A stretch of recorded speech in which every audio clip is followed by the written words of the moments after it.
सबसे पहले हमारा ऑडियो वीडियो आप तक पहुंचे तो गुप्ता म्यूजिक स्टूडियो को सब्सक्राइब करें और घंटी को दबाना न भूलें।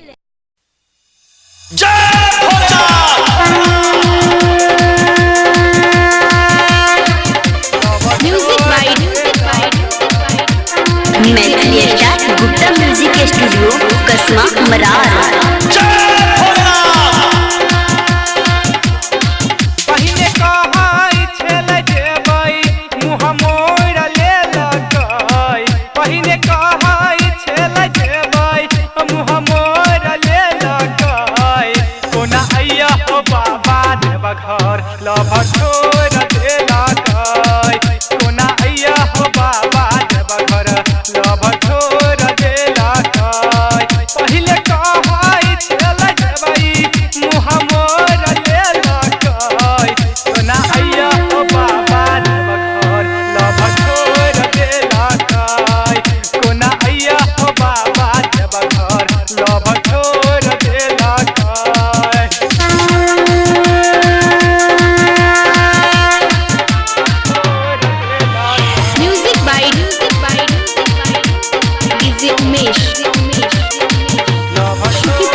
के लवर खेले अपना गायक छुटवा के देखा दिले कैसा सपना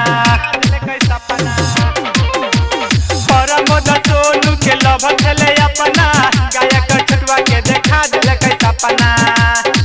चौरा सुभाष दिले कै क्रिया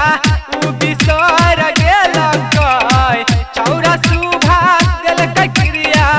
उ बिसर गेल कय कोना आइया हो बाबा देव घर लव